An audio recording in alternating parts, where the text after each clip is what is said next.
The story of the family farm starts on a small farm I grew up on with my family, which I eventually left and went to college. And while there, I got that itch for the big city life and the pursuit of wealth and what I thought was happiness. But unfortunately, it was not until working many hours and a decade later that I realized what was truly important and the toll it had taken on my parents. Sadly, I didn't realize any of this until I got that fateful call and realized it was too late. And I discovered what was truly important in life and returned back home to the family farm. So join me as we try to save what is left of the family farm and restore my parents' legacy.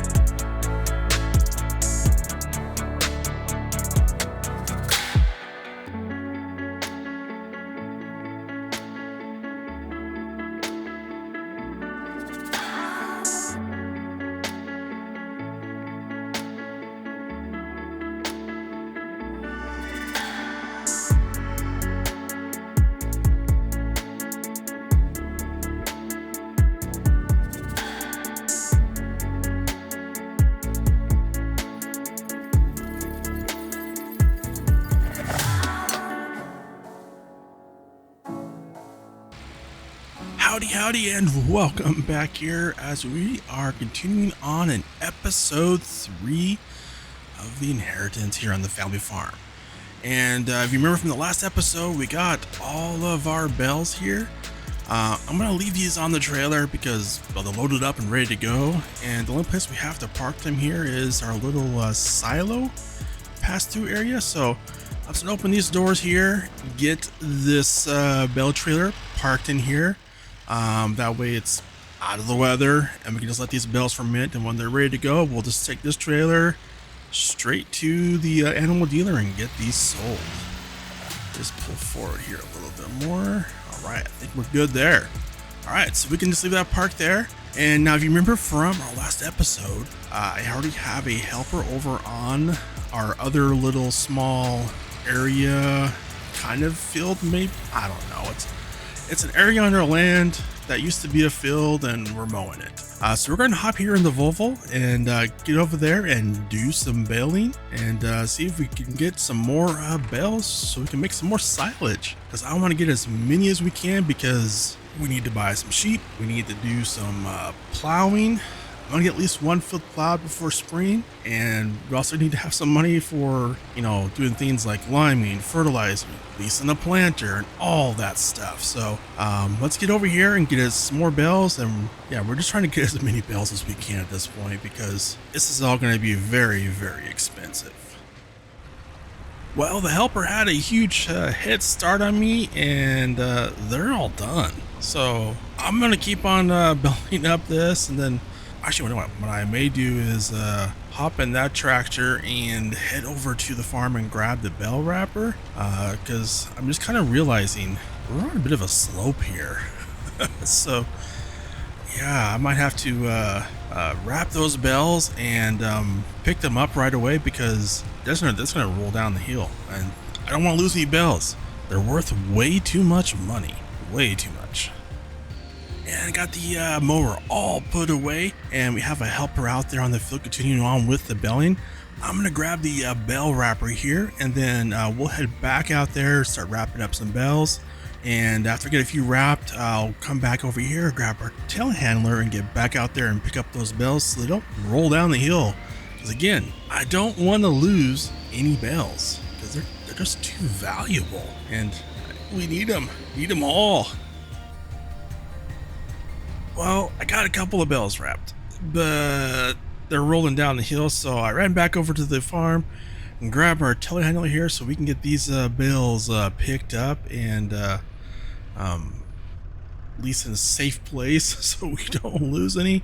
Because yeah, they were just taking off. I wrapped this one like way up there to the left, so yeah, there's definitely some motion happening on these bells. And we got all the bales wrapped and they're put away. I'm just folding that up here, but it gave me an idea here. So I'm going to give Frank a call over at Los Santos and see if he would be willing to do a deal. So I'm just give him a call real quick here. Los Santos Customs, this is Frank. How can I help you today?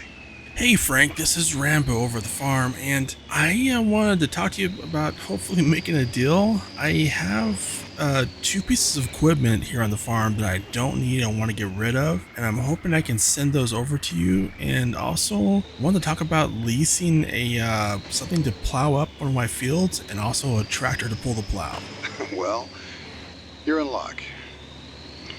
Because I usually can't buy used equipment. However, a new farm is being built on the other side of the valley, and the owner is looking for equipment. I also have an extra tractor and plow I can lease out to you as well. What are the brands and models of the equipment you want to sell? That is great news, and that's actually great. Another farm moving into the area. We need more of that. So the equipment I have, one is a Samaz windrower. The model number is a Z2-840. It's in really good shape. Hasn't been used that much. And also have a Krone Vinro 820 Highland tedder as well. Tell you what, bring those on down to the dealership and I will give you a fair price for them, which will more than cover your leasing costs for the plow and tractor. Oh, that is outstanding news. Wow, that'd be great. So I'll get these brought down to you in a little bit there, and we can get this deal done. Sounds excellent, Rambo. I'll talk to you in a little bit. All right, that is awesome news. So I'm going to get these hooked up to the tractor. Well, I'll have to make 2 trips, but I'm going to get them hooked up and down to the dealership and get the deal done with Frank. Already dropped off the windrow, and I got the tedder on the back of the tractor here, and we're all pulling into town here. And it is a small town, but it sounds like things are going to start growing here with another farm, and I may have to find out where that's located at, because we could probably do some business. I'm not sure what type of farm it is, but they may need some silage bales or something. Get this dropped off here. All right, there we go. All right, so let me get this parked here, and I'm gonna head in and talk to Frank and find out what type of tractor and plow we're gonna lease. Well, Frank was a man of his word. We ended up with $13,000 after the leasing costs, and we'll be able to recoup some of the leasing costs. The security deposit once we return everything. So we got this. This is probably way overkill, but it's what he had available. So we're gonna get this hooked up to the plow. This is a monster tractor, man. This thing is huge. I have never been in one this big before, so this is it's kind of cool. I mean, yeah, it's not new, but you know what? This would definitely be a nice little treat to drive compared to the my tractors, which, man, I feel every single bump on those, and this one has a pretty smooth ride on it. We are just about back at the farm here with the big old beast of a tractor and our plow. Well, not our plow, but the one we leased to get this field all plowed up. Frank is actually behind me in the Volvo. He wanted to take a little break from the store. He said he would walk back once we get here. It turns out it's actually not that far of a walk, because we're actually pretty close to town as the crow flies. The roads, it's a little bit longer actually. So yeah, appreciate that. So let me just say goodbye to Frank, and then we'll get started on doing some plowing. And we are out here on the field, and we're going to start with this field. I'm not sure how many fields we'll be able to plow. I'm going to pretty much go until it gets dark. So it might just be this one. I don't know. We'll see. So let's just check this out here. Get it all unfolded, and this is actually a pretty nice plow setup here. That's actually it's actually a really nice one. But we have a big tractor here, and this should have no problem pulling that. So let's go ahead and get started here. Let me just go ahead and drop it down here. Get it lined up with the edge, though. All right, we're good to go. So yeah, let's get started on this. I'll do a couple of headlands, once everything's good. Let's see, am I lined up? Okay, yeah. So the plow is a little bit wider than the tire width. So as long as I keep the tires a little bit away from the edge there, I should be hitting right on there. So let me get this field all plowed up here, and then we'll see when we're all done if I have time to do another field or not.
So, two things.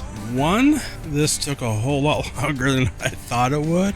And two, we got a lot of stones, which means I'm gonna have to lease a stone picker of some sort, because there's no way I can leave all these rocks in the field and lease a planter. I mean, that would ruin that planter, and I'd have to pay for that repair bill, and I can't afford that. So we're gonna have to lease a rock picker as well. One more cost, why not? But we're almost done here.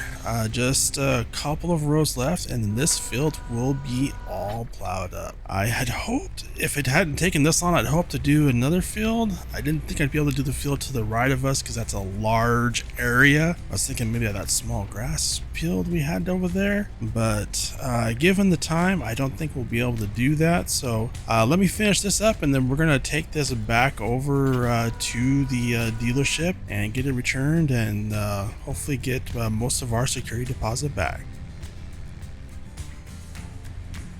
Well, we are arriving back here in town as the sun is starting to go down, and I discovered something here. My dad didn't have a pressure washer, which I find hard to believe, so I think something happened to it, but I had no way to clean this, so yeah, I'm gonna have to return it dirty. Part of the lease agreement is I have to return it cleaned, or they will charge a cleaning fee, so hopefully that won't be too much. But let me head in here and talk to Frank, let him know. I mean, I thought I had one. I don't even have a hose, so I need to go shopping. But let me get this in and see how much that cleaning is going to cost us. Well, we ended up getting $5,094 back on the security deposits, but there was a $654 cleaning fee and some other little, I guess there was like a little something got broken or something like that on the plow, but we ended up with $4,440 back, so works out. We have $30,000 in the bank, which is better than we started today, so overall a plus. And especially if you add in, we got a plowed field. So we're getting one step closer and we almost have enough money to maybe look at getting some sheep. But we'll have to pick that up in the next month and go ahead and wrap up this month here. So I want to thank you for watching and hope to see you in the next episode and hope you have a wonderful day.